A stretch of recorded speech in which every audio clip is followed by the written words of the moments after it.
Today on Clear Your Clutter Inside and Out, we're answering your questions about clearing clutter and getting organized. What are your burning questions about organizing? Where have you found yourself stumped when decluttering? Do you find yourself ready to quit and not sure what your next step should be? Learn how to overcome some challenges as we continue our month focusing on teamwork. Do you control your clutter, or does your clutter control you? On Clear Your Clutter Inside and Out, we'll teach you awareness as well as action steps to create change in your life. Come on, let's get started.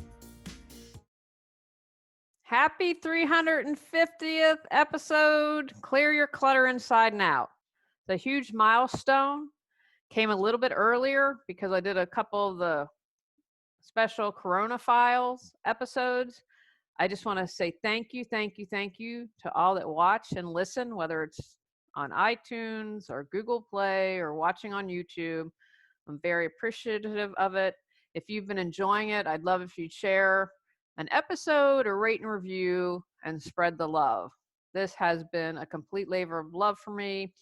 I learned that most podcasts, I think, don't make it past 7 episodes. So they start and then quit after 7 episodes. So 350 is definitely a milestone. I wanted to do something. I tried like 100th, I took clips, and then I can't remember what I did with 250. And I always try when it's kind of a big number. So what I wanted to do for this one was I put together a couple Q&A sessions. This was from all this month, the live coaching sessions that I did in April and May. And I thought, wow, I'm biased, but all of you are the best. I mean, any of you watching and listening have such great questions. And so I thought, you know what? Some of these questions might support someone. It might help them. They wouldn't have thought to have asked. And I mentioned, there's one question I'd never been asked before. And I definitely have been asked things in a different manner. So it was great to have it keep me on my toes. As usual, it's kind of off the top of my head. And so I'm thinking about the question, trying to answer, and then it'll come back a little bit back and forth because I'd say, hey, does that sound right to you? And then I will answer something else and come back when the person answers. So anyway, I hope that you find great benefit. These were 2 episodes that I put together, so a little longer, but I believe that we all meant what we need to hear. And so hopefully this will spark some answers for you. Good morning, good afternoon, Rose. How can I mindfully keep relatively organized? I have a severely autistic teen son's room and the rest of the house when a violent rage often breaks furniture, child locks, and upends the order of the house. It's very chaotic life here even before the pandemic. Rose, my heart goes out to you because that has to be an incredibly stressful situation, and I hope that you have support that can help you at home and just for your sanity, that you have someone that you can talk to. That's a very interesting question. And the first time I've been asked that, I guess the best thing, breaking furniture and child locks, I'm trying to go through my mind. I think probably if it's possible, one of the things I'm thinking of, can you find furniture, one, that doesn't break? Because then you have the expense of repairing it or replacing it. So I'm thinking kind of those soft couches, things of that nature. I mean, it's hard. Like a bookcase would be something that's wood and that couldn't break as well. What I'm feeling right for you off the top of my head is I hope that you have an area where he cannot get to. And the thing that I'm thinking of in my own house that I have is I have a sacred space where I have things like crystals. Hey, Cheryl. I have things like crystals, and it's kind of a sacred space where I can go meditate, just journal and think about things. I would hope, Rose, that you can come up with a space that's your own where nothing can be touched, even if it's something that you put in a little box that you keep in maybe your closet. And then when you have spare time, you pull out. And as a way that you can honor yourself, I think that would be something that just kind of centered, that's just for you, that's sacred, and that can't be touched. And the breaking the furniture, I would think whatever you could do. I mean, that's a real challenge. If he can get out of a room and break a lock, I would say just do the best you can. I mean, as much as you can declutter and simplify, that's one, going to make it easier on you, and because you'll have less stuff to maintain. Tell me a little bit else, Rose, about what's going on, so I can maybe give you some more feedback and give you some tips to help. I mean, the big thing I really feel is getting that sacred space for you, as well as having less stuff. If you have less stuff, then it's least likely to be broken. And then I don't know if you'd also have an option, of storing things. Is there a certain area that he can't get to where you could store things that are precious or not breakable? I don't know if it would be other things that are floating through my mind. I'm not sure if they would work for your situations. For example, if you say you have books, and instead of having on a bookcase where he could throw them around or do something like that, could you keep them in a container and then put the lid on? So that's something, again, you could probably dump that out, but a plastic container might be harder to break. So Rose says she's definitely been decluttering for years. Good job. Your large master closet is getting filled. Besides writing notes, this household of 5 is getting complicated. Yeah, if you have 5 people in a household, that's really, really a challenge. But what I'd say to you, and I did a video on this last week of working together as a family. So you say you've been decluttering, but what about everyone in the family? Have they been doing that, or is it mainly you? Because if you're the only one doing that, that means other people's rooms, other people's stuff aren't getting decluttered. And so besides writing notes, I don't know if that's you're saying to I don't know if they're kids or spouse saying, hey, let stuff go. What I'd encourage you to do, and again, give me more feedback so I can make it as specific as possible. What I'd encourage you to do is have everyone commit to a weekend. And that doesn't mean you have to work 10 hours straight, but say lots of maybe asking what are best ways to have the family declutter. Definitely working together as a family. So you say, hey, this weekend we're going to commit to this. And one of the things that's really important, don't have any judgment. Don't guilt anyone. I'm going to say don't approach this like I've been the only one decluttering for years. I'm over it. I know that's frustrated. You're frustrated, but get your frustration out here. And so what you can do is say, okay, we're going to commit to this weekend. And what I would tell you, because you've been doing it, is make a priority list. So what's most important? Is the kitchen a disaster? Cheryl, I'll get to Cheryl's kitchen. Cheryl, I'll get to your question second. Let me finish Rose's. So I would say make a priority list. Like, you're not going to get everything done in the weekend, but what do you think? Like, is it the family room because everyone hangs out there? Is it the kitchen because the kitchen's a hot mess and you're doing takeout and not eating well? So because you've done this, you're going to have to take the lead. So you figure out what is the priority? What are we going to work on this weekend? Everyone's involved. No shaming, no blaming. You can get snacks so people don't wander off. You can say, okay, this is our schedule.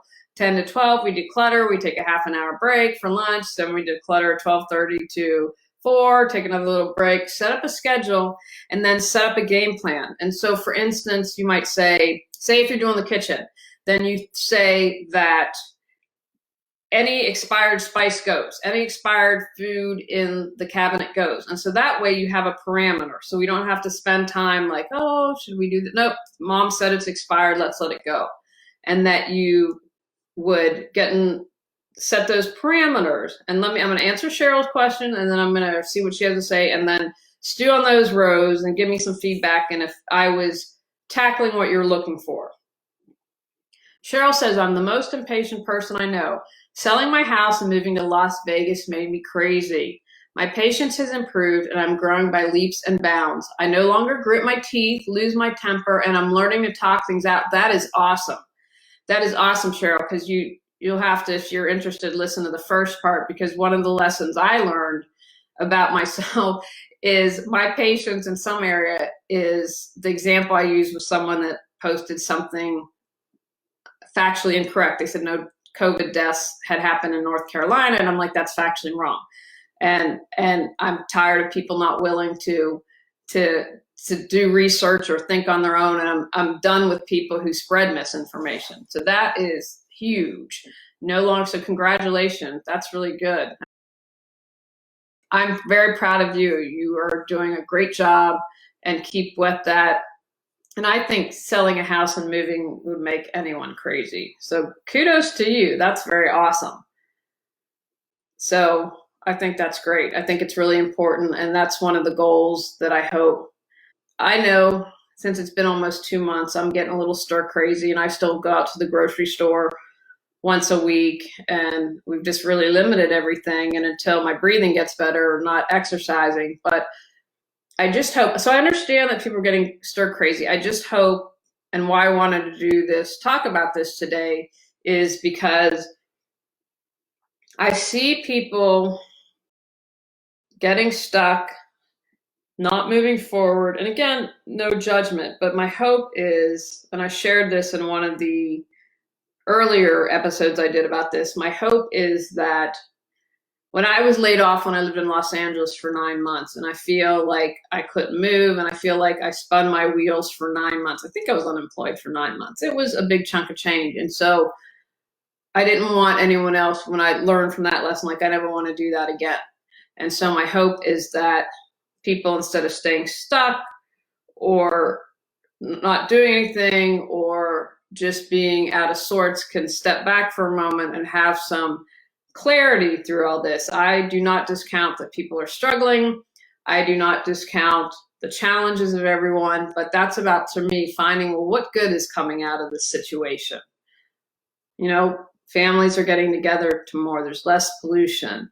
You know, all of these things are really important. So that's kind of my hope. But kudos to you, Cheryl. Those are awesome things. No longer gritting your teeth. That's definitely huge. And I hope you're doing okay out in Vegas, because I just read about them this morning. So sending you lots of love and light. Some Life is Good I love Life is Good t-shirts. And so today's, I'll show that. I should show that at the beginning, which is, believe there is love. I had posted in a group to get feedback, and that was really interesting, because you learn. And one of the things I said, I always thanked everyone for their perspective, their words of wisdom, and those that showed me compassion. It's again fascinating to me when you step back and read what people have to say on social media, because you can really learn a lot. Like, some people just had zero compassion for me and just couldn't even see my perspective. And again, it is what it is. I really try to not waste time on social media responding to it. It's not my job, and make people open their minds and hearts. I try. I hope. Hope that I've planted a seed with some people, but it can be a challenge. So Rose, no, I'm not. I'm only one decluttering here and master the household. That's the complication. The kid takes all my time, yet no respite, because school's closed and his violence is up. Okay. For then Cheryl comment, it might seem trite, but I've learned to do my own hair again. Cheryl, I'm with you. I've been using henna, and I'm bad. I always miss this area by my ears. I always miss that. So Rose, I have a good game plan for me to instill overall. My household is quite organized, but it's upending when I need to move something important quickly. Sometimes I forget where I saved it to. It's just a kind of constant upended household. I'd like to find a new regular pattern too. Okay, so a couple thoughts. One, this is a special time. Your child will be in school again. I don't know anything about the violence. I get that, probably some stir crazy. Have you tried anything? Like, I'm a huge fan. I have lavender, and I would just simply do this. I don't know if that's too weird for you or you're open to it. And I know very little about autism. I don't know if there's something I've seen. I'm a huge animal person.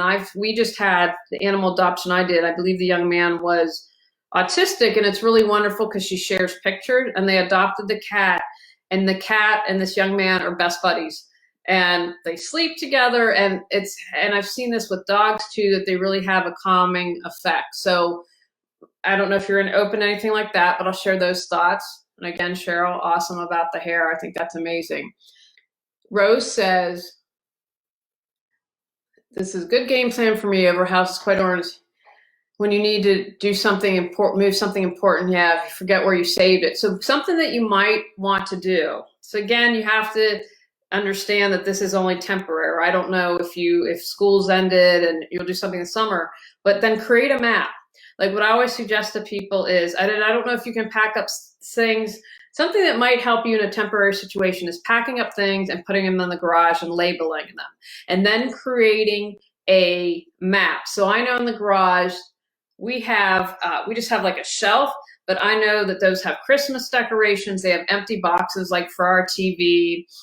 And so if you know where everything is, and then if he's, continuing to get violent, pack things up, make a little map, label, so you know where everything is. Okay, so then I want to get your long time question. Given this child, how do you keep mementos for him, for us, without adding bad energy? Because our times are hard, have been hard for years. Not much fun parenting him. Oh, my heart goes out to you. Okay, there are a couple things you can do. Well, first of all, bad energy. I've done, if you look at my podcast, I've done an episode on space clearing. I don't have any sage with me here, but one thing, that might be good for you is clear the energy of the house. So you can do different things, like, say, if you can't have photograph because he might tear this up, can you do a digital photo frame? Sorry, I had to think of the word there. A digital photo frames that have memories. Again, like, I don't know if you could put that somewhere so you couldn't harm it. There's something like, could you create, I don't know, kind of what memories are to you. Like if you had different clothes, like I had a friend who created a quilt from all their old t-shirts. Instead of having, t-shirts from 20, 30 years ago and that were getting holes, they created the quilt. So it's something they use and has the memory. So something like that might be an option. Tell me a little bit more about momentums. And then, you know what? I would encourage you, as much support as you need. Is there a parent group in your area for parents with autistic people? See if there are some nonprofits or organizations that have resources.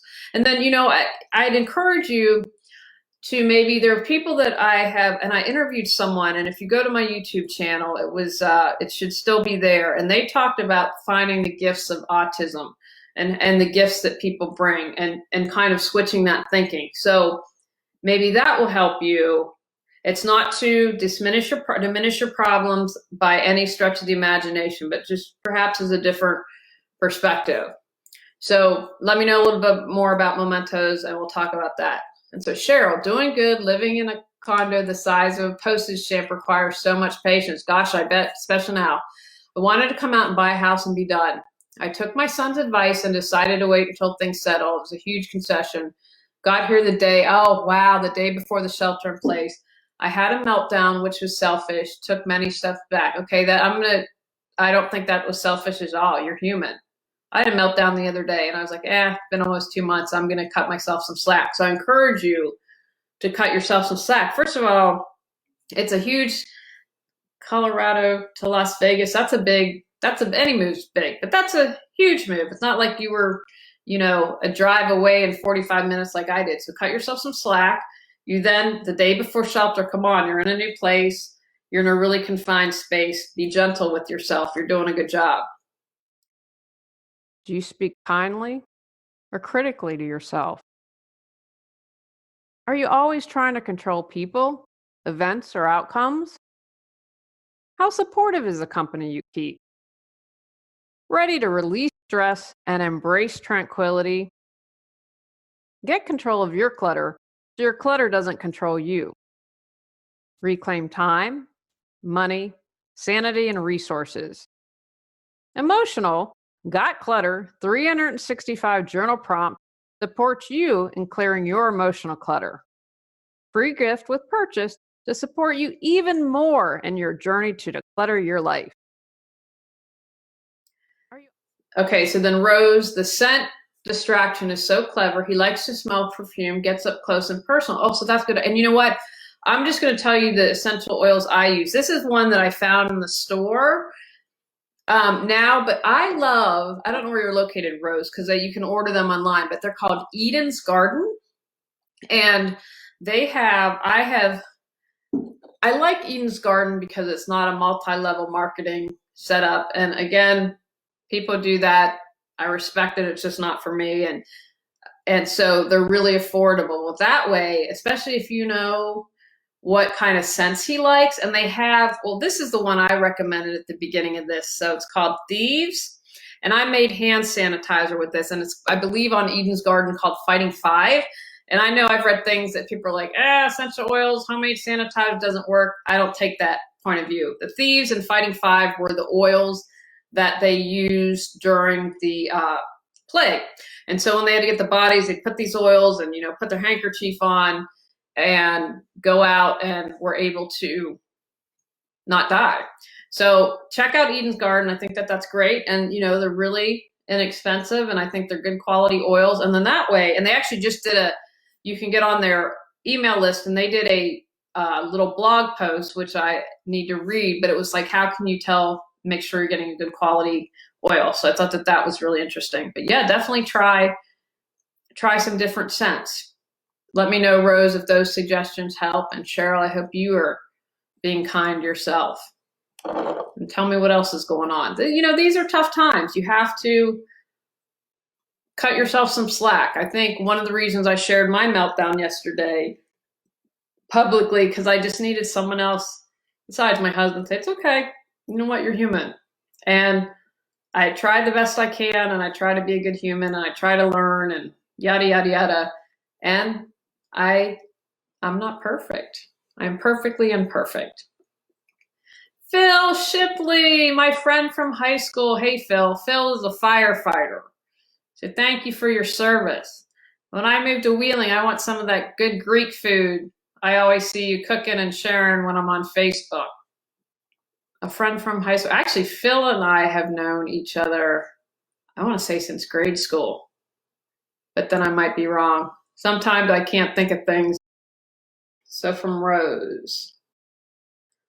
Thank you. So many good ideas. Fantastic. That makes my heart happy. I'll check out that website. Kid mementos include baby items like birth tag. Oh, I've got some suggestions. So birth tags. So first I have to say, Phil's going to make me some Greek food. Phil's going to make some Greek food. So you all will hold him to that. And we've known each other since kindergarten. Hi, Mrs. Abraham. I'm glad you're enjoying watching and listening. So Rose wrote, thank you, so many good ideas. I'll check out that website. Kid mementos include baby items like birth tags, cards, baby clothes, toys, school crafts, just mom mementos. I have 2 adult kids, college grads, and plenty saved from their lives. Just wonder if it's just live in the present and not save for it. Great, great comment, Rose. So I have a couple thoughts. Living in the present moment is your point of power to change, and that's how you can take action and move forward. Now, that is not to say that I'm saying don't have mementos, don't have things. You have to do what your comfort level is. There are a couple things that I suggest you think about. A lot of the younger generation today don't want stuff. And so I would have a conversation with your kids, like, what is it that you all want?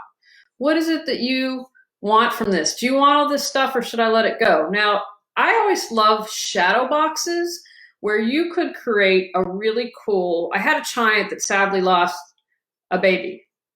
And so she had this box for years and it had been 10 years and we opened it to look at it.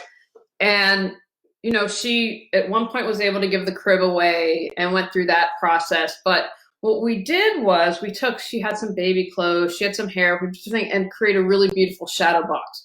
So that is something, again, maybe not right now. I think one child is in a very stressful place. And so definitely that might be too much, but I love shadow boxes. I love creating something like that. I think that is a good way to clear your clutter, but create what were the most special pieces? What are the memories that's most important to them? And when working with children, I am a huge fan of getting children's feedback because what you might think is important, they might think isn't, and vice versa. And when you teach children to declutter and get organized, these are skills that they're going to take with them throughout their whole lives. I work with adults who weren't taught these skills as children, or, if something might have happened in childhood that's really important, get the kids involved. I would not make decisions without getting them involved. Now, if they say, Mom, I don't care, then create what it is for you and what would make you feel good. But again, you want to be in the present moment, honor what's important to you, but not become overwhelmed by that. Does that make sense? Let me know if that does. And Cheryl says, I intend to be good to me. Awesome. It should be fun to figure that out. Thank you. You're most welcome, my friend. We're all in this together. Oh, I'm so excited we have questions. And, I really believe when people come to these, there's something that even if you didn't ask the question, hopefully it's given you some aha and insight into something. So Pam, hey Pam, long time no talk. My 21-year-old says he doesn't want anything. I've got a room. It's funny, Pam, I don't know if you were here for my comment, but I just said many of the younger kids today don't want it. They're moving lightly. I've got a room full of other stuff, but I fear she will want some things later, but won't talk about it. What do you suggest? Great question. Well, there are a couple things. Maybe what you might want to do is have her over to the room and just go through some stuff. Because if I were to just think of a room with a bunch of boxes, well, I might not want that. And so if you can go through some of the things and say, hey, you might not realize what I have here in the room. And so why don't we go through some things and see if it's something you might want? And then that way, that gives her an idea. Oh, well, I didn't think I'd like this, but oh, wow, maybe I want I don't know what's in your kind of things are in your room, but you know what, maybe I would like to keep one stuffed animal from childhood. I don't know if it's your stuff or her stuff from childhood that you saved, but set aside a day, make it a mom-daughter day and see what she wants. Now, if she says that she doesn't want it, then you just have to trust that. You have to trust that at 21, her mind is made up, she knows what she wants, and to let the stuff go. Now, as I always say, if you can recycle anything, if it's in good condition and you can donate, try not to just throw it all away. But I'd invite her, and then, I think you can make a really interesting day out of it, share some memories, maybe some bonding time, but let her see what's in there. And then maybe you'd like to, prior to having her over, maybe go, unless you know already what kind of things are in there, and maybe you could do like a pre-thing, like, I probably think these 3 or 4 boxes have stuff that she might be interested in. But, try that, have a conversation, and just say, hey, just do this for me. Let's just spend one Saturday together. We'll go out to lunch afterwards or go get ice cream or do something. But if she sees it, most of us are visual and most of us are visual learners. So again, boxes are visual, but if I don't know what's in them, then that's what I'd suggest doing. Let me know how that sounds to you. If you think that would be feasible, then I don't know. Hopefully she's in the area to make that easier. But even if she comes home to visit, set aside. And what my father did was, I have a bunch of crap here in the basement that has your name on it. Come and go through it. And I did. And that's the other thing I want to say to parents is don't become a storage unit for your kids, especially if they have their own home. Say, give them deadline. Okay, I'm downsizing. I'm decluttering. This is your stuff. Come and decide if you want it. Go through it. If not, I'm letting it go. And put in a deadline, okay? Because if we don't have a deadline, then it tends not to get done. And you're still being a loving parent by saying, hey, but this is your stuff, okay? It's time. They've moved on. Now, if they have maybe an apartment or in transition, of course, be generous, cut them some slack, especially if you have the room. Now, if you're planning on downsizing next year, then, I would say, okay, you know what, come on, we got to get a game plan and do something with this. Pam says, great idea. We can do a Zoom session. She's out of state, but I think that should work. Awesome. So, then a win-win. And from Miss Rose, now that I can see the chat, I'm so excited. Rose says, yes, it does make sense. My adult kids have said I've saved too much, but that's according to their standards. Okay, so be gentle with yourself. Another project, but it's a good idea. A shadow box for my autistic teenager is a sweet idea. I do have a baby box for him, but the school crafts and childhood mementos would work perfectly in a shadow box for me. Fantastic.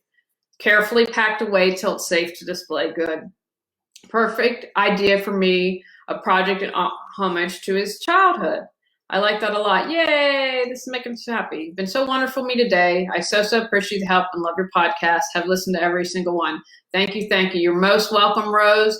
Come back next week. Thank you all, everyone who showed up today and asked questions or made comment. Rose, Pam, Cheryl, Mrs. Abraham, Phil, Shipley, my friend from kindergarten. Hey everyone, this is part 2 of questions and answers.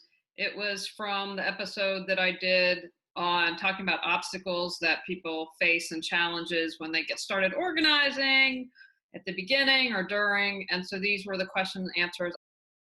Hi, Rose. Great, we have a question. What is your best advice for the frugal versus decluttering dilemma? Okay, I want to talk about this, and if any other advice any other thoughts you have, share with me, because I want to make sure that I'm hitting on what you think.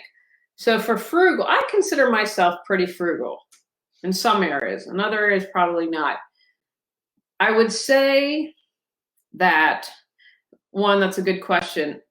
Sometimes with being frugal, not always, there is a scarcity mentality. And so I'm a firm believer in having an abundant mentality as much as possible. And again, sometimes that's not possible. If you grew up really poor, I can understand why you'd have a scarcity mentality. If you've had stuff taken away from you as a child, even if money wasn't an issue, but someone just said, hey, we're going to take all your stuff and clear it out, I can understand why you might be frugal and want to hold on to anything. I think in that situation, you have to ask yourself, what is it costing you?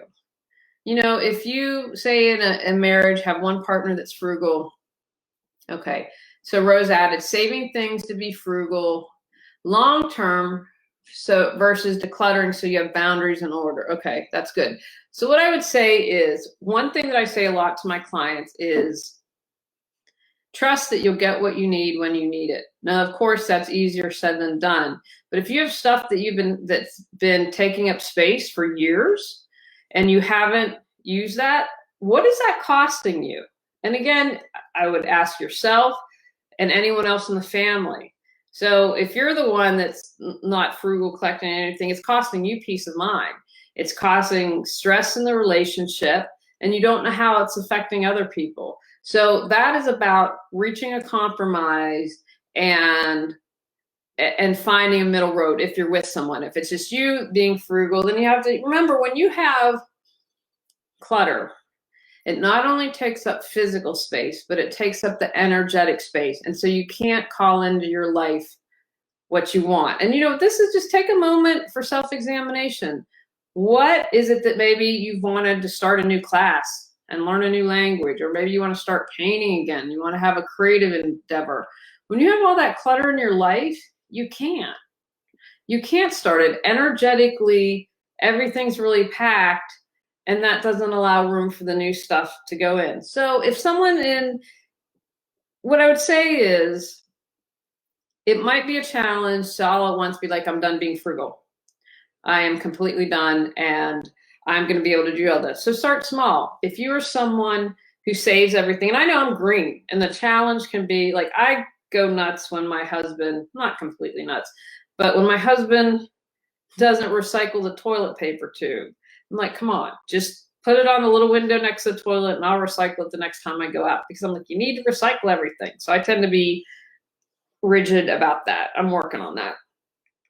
But so people who are green tend to are frugal and tend to want to save and reuse everything. I had a client once, and she was bordering on hoarding. And so I have a questionnaire before I always even, talk with someone to make sure I'm a good fit. And she wasn't honest with me. And so I walked in the house. We only did 3 hours together.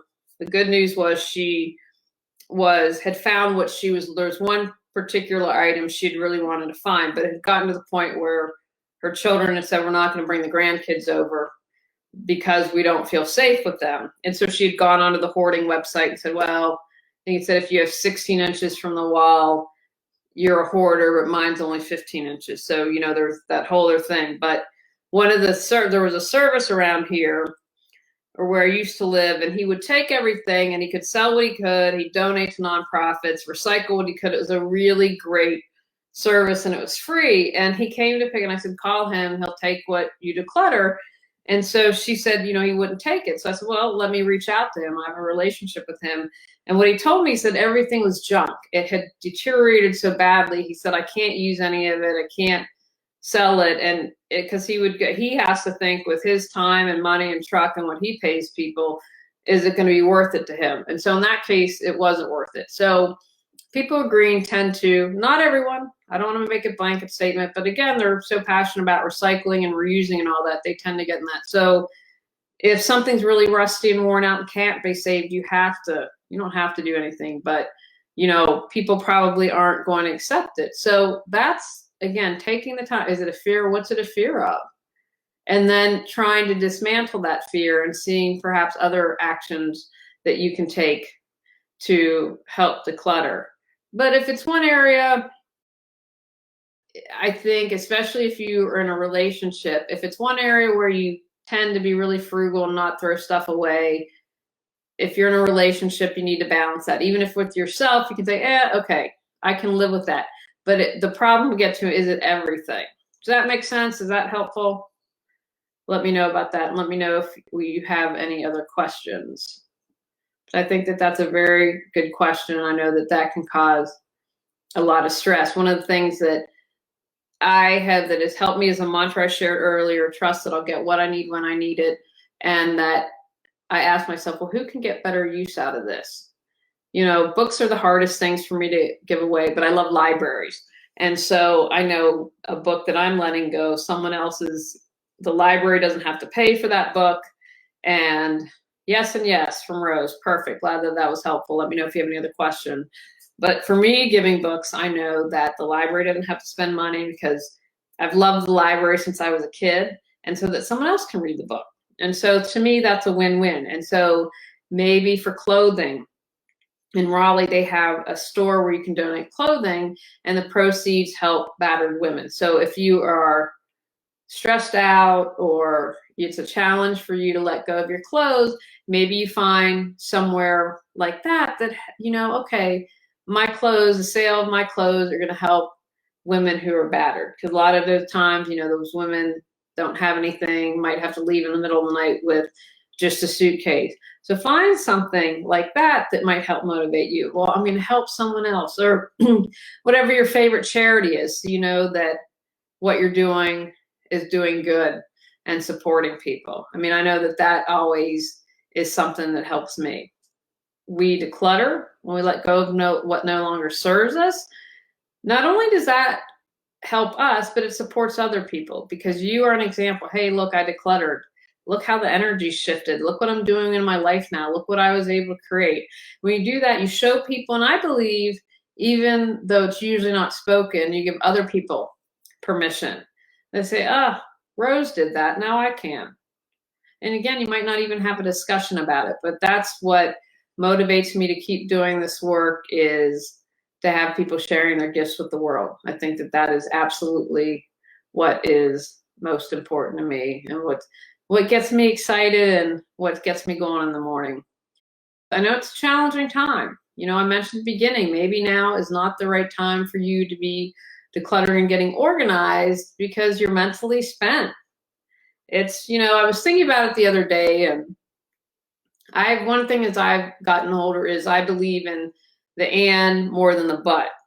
And the example I'll use is, because I've seen this floating around, you know, the greatest generation, the generation of World War II, would probably be saying, give me a break, to all the people that are mentally challenged during this time.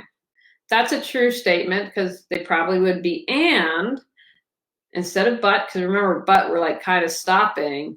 But an Anne says that this can also be true. Well, the people of that generation didn't live as we live today.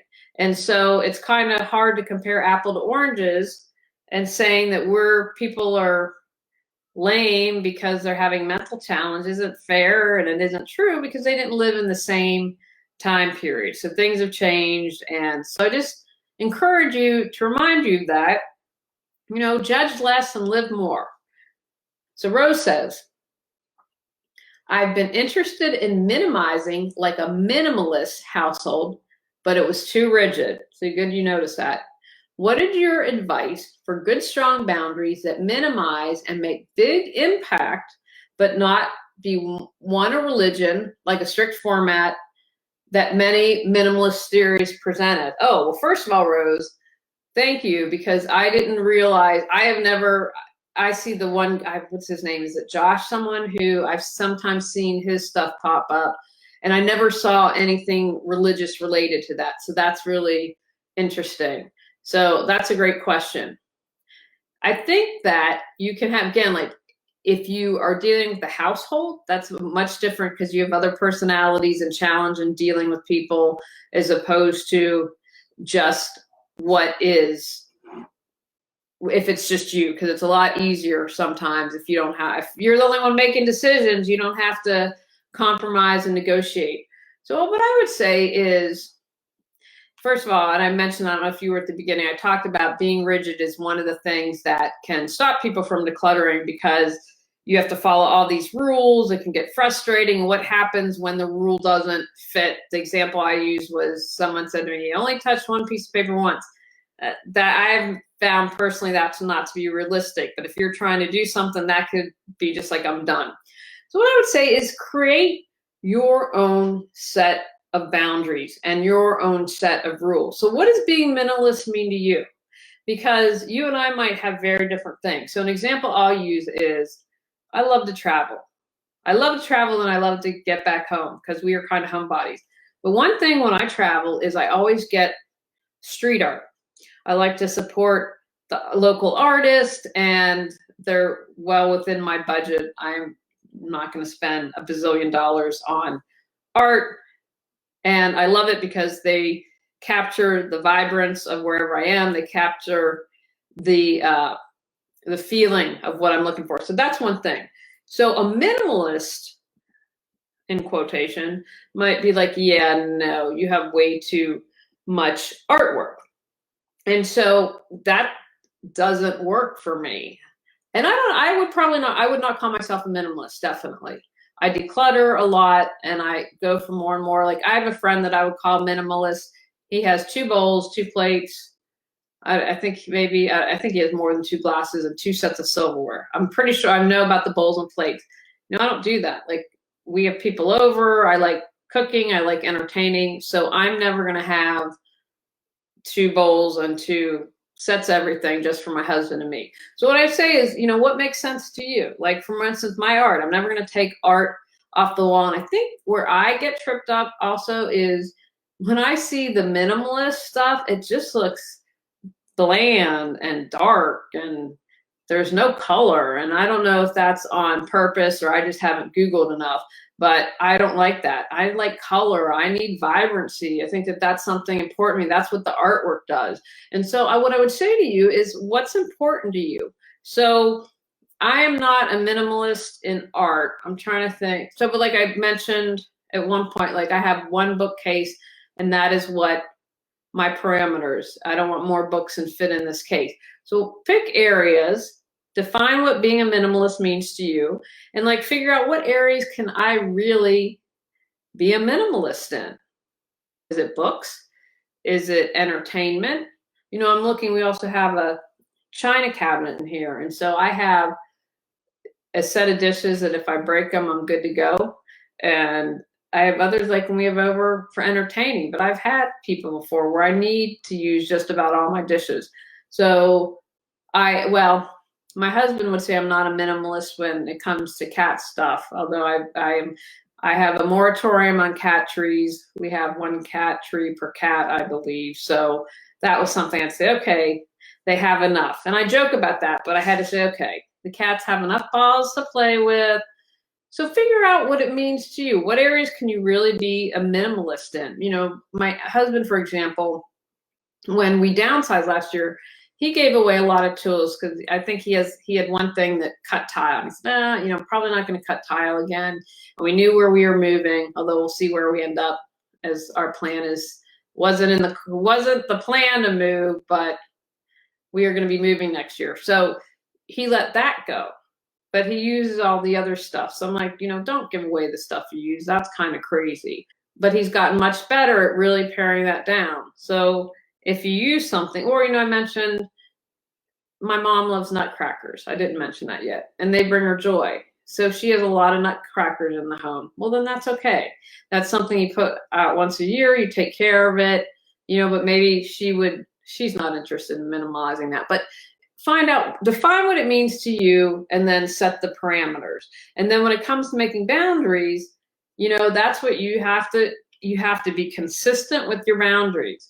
You can't say yes one day and no the next. If you let your boundaries be pushed, and that is a sliding boundary, it just, first of all, it's frustrating, and it just causes you more headache in the future. So I would say, once you make a boundary, make it. And then, you know, if you are negotiating this with a spouse or within a family, you need to get everyone on board. You know, that's when you have to have some compromising and some giving and taking. Maybe, you know, you want to get rid of all decorative pillows, and your husband's like, you know, well, hold on. I kind of like when you remove all the decorative pillows from the bedroom or the living room. That just makes me feel like it's very cold, that it's not warm and inviting, and the pillows make me feel these spaces are warm and inviting. You say, okay, but instead of having 15, can we reduce it to 10 or whatever? And again, the more you do this, the easier it becomes, and it'll be easier to negotiate boundaries and what you're trying to do. Does that make sense? Is that helping?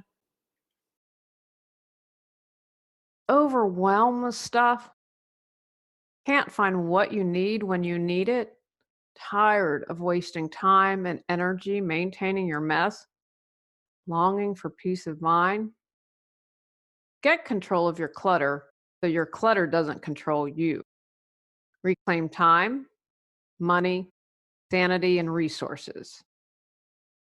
Physical Got Clutter 365 journal prompts supports you in clearing your physical clutter.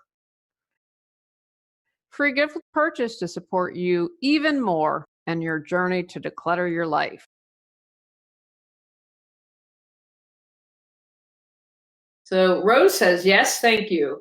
Negotiations of boundaries and a hybrid of strict boundaries for the triggers of too much of one category is great idea. Thank you. You're more welcome. Oh, good question. I like this question. Rose asked, timers. Do you think they are good motivators or detractors for organizing projects? I love this, because this goes back to one of my earlier points where you can easily get stuck. Because if someone reads that a timer, you got to use a timer, but that doesn't fit with you, then that can make you cranky and make you lose your sin. I tell you guys, I see this again and again, and it's why people call me, is they start and then they lose steam or something happens. I think I love this question because it's a good way to check in with yourself and do right by yourself. So I would say it's completely individualized. An example I would use is sometimes people will say to writers, you know, write 100 words a day, or write 250 words a day, or whatever it is. Some days I can write 1,000 words. Other days I'm struggling to put together a sentence. If you're in the right frame of mind, you know, if you're in the flow with life, so just ask. And you know what? If you're like, I have no clue, try. Put on a timer for 10 minutes and see how that goes. And if you're absorbed and lost in the moment, that's fantastic. And if you're not, if you're always looking at the clock, and maybe, for instance, if you work with a family on a project, say, okay, guys, try an hour, try a half hour, and say, okay, from 10 to 10:30 or 10 to 11, we're going to work on this project. We know that during this time, this is where the focus has to be. Now, that's not to say, like, if you need to run to the bathroom, saying, no, you can't go to the bathroom, it sits within that time. But to have like, oh, I need to have a sip of tea, I need to have a sip of water. and, take a momentary whatever, like, hey mom, how you doing over there? I have a question, but that you're still working on the project. But I would say to test that out and see if that helps you. Now, I will probably get this backwards, but I remember reading with people who have ADHD. I can't remember if timers help or they don't. So if you, for instance, are challenged, or if someone in your family challenged, maybe said, because one thing I say is work on something 10 minutes a day.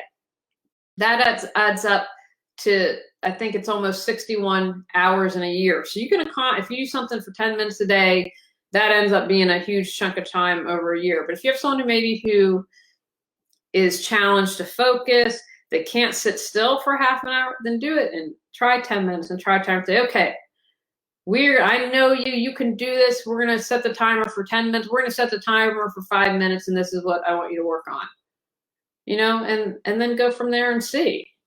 And whenever you can, have a healthy reward.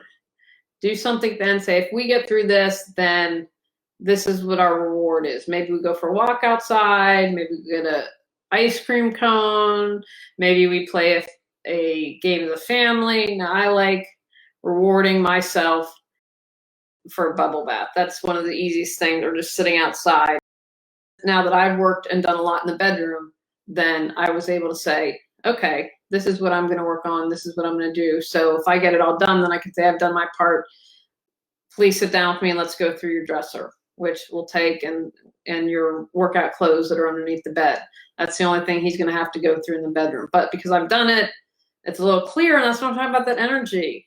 My dresser isn't, I got all the old t-shirts. My dresser isn't a hot mess, and that makes it more inviting and more welcoming for him to come and want to declutter and clear everything. Just let me know, Rose, if you have any more questions, and hopefully that answered it. I know when I tend to answer things, I go on tangents. Now, one of the things I try really hard to do here, because sometimes I have a habit of, I will say A, and then I'll get to E, but I've skipped B, C, and D. In my mind, I've gone through B, C, and D to get to E, but I don't always articulate that. So hopefully I've done that well. But I just kind of, one of the things I do when I work with clients, when I do something this live coaching hours, ask, what do people need to hear? What is it that's most important for people to know? And trust whatever I'm led to share is going to support people. So, might not be watching live, but they might watch it later. And so trusting that they will need to hear what they need to hear. Awesome, Rose. All your advice today was very helpful. Last week too. Love these sessions. Thank you very, very much. You are more than welcome, Rose. Thank you for being brave enough to share your questions and advice that you're looking for, because sometimes that can't be easy. And I know definitely last week you shared some things, and I'm eternally grateful for that, because I believe you sharing your challenges are definitely going to help more people to seek support, find some answers, and to do things. So thank you very much for that.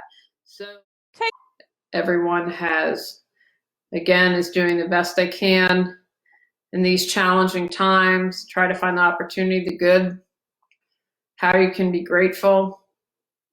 Know that the sun is coming. I feel like it's peeking out from behind the clouds. Do what you can to be safe. Do what you can to support small business. Do what you can to spread love.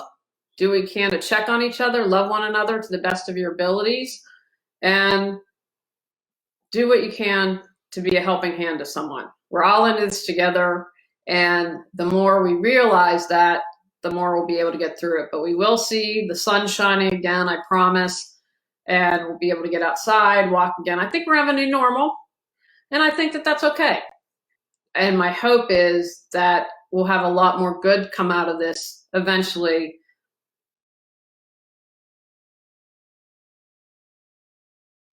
Take actions from today's podcast. Pay attention to where you're challenged. Think outside the box when you can. Consider all of organizing and not just one part. Look at all aspects of your life to support you when decluttering and getting organized. Seek support when necessary. On our next episode, we're talking about harmoniously working together in the household. Go out, clear your clutter to create the life you choose, deserve, and desire. When you clear your clutter, you can share your gifts with the world. Sign up for our free newsletter at reawakenyourbrilliance.com. If you've enjoyed Clear Your Clutter Inside and Out, please rate, review, and share us.